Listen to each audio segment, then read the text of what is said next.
Ruling number 7 মানে যাদের জন্ম যে কোনো মাসের 7, 16, 25 তারিখে হয়েছে তাদের 2025 কেমন যাবে। 7 হচ্ছে আধ্যাত্মিক নাম্বার, স্পিরিচুয়াল নাম্বার, কেতুর রুলিং নাম্বার কিন্তু, তাই যা বলবে সত্যি হবে। ইনটিউশন পাওয়ার খুব ভালো তোমাদের। এবছর মিক্স রেজাল্ট আসবে, একটু স্ট্রাগল করতে হবে। কেতুর কারণে কোনো কোনো ক্ষেত্রে ল্যাথার্জি আসতে পারে, শুয়ে বসে থাকা, এই জিনিসগুলো হতে পারে। ফিজিক্যালি মেন্টালি অ্যাক্টিভ থাকতে হবে। হার্ডওয়ার্ক করলেই ডেফিনেটলি রেজাল্ট পাবে, এটা মাথায় রেখে কাজ করো।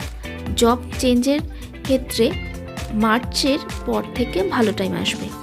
ইনকাম গ্রোথের জন্য ভালো হবে, তবে লোকের পেছনে খরচা বেশি হবে। রিলেশনশিপ বা ফ্রেন্ডশিপ ক্ষেত্রে এক্সট্রা কেয়ার রাখতে হবে। আগের বছরের তুলনায় এবছর ভালো যাবে। তোমরা বুঝতে পারবে কারা তোমাদের জন্য উপকারী বা তোমাদের জন্য খারাপ। তোমাদের নিজেদের লোকেদের সঙ্গে ইয়ার্কি করার হ্যাবিট বাড়বে, কিন্তু লোকেরা যদি তোমাদের ফিলিংস নিয়ে ইয়ার্কি করে সেখানেই কিন্তু প্রবলেম হতে পারে। তাই এই রকম লোকেদের থেকে দূরে থেকো।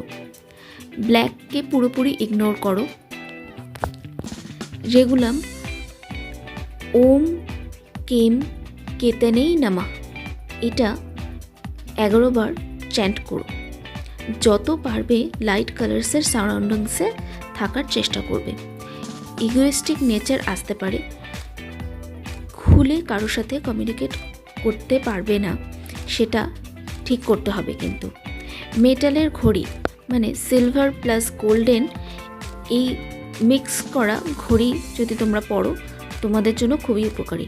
আর স্ট্রিট ডগদের সেবা করবে।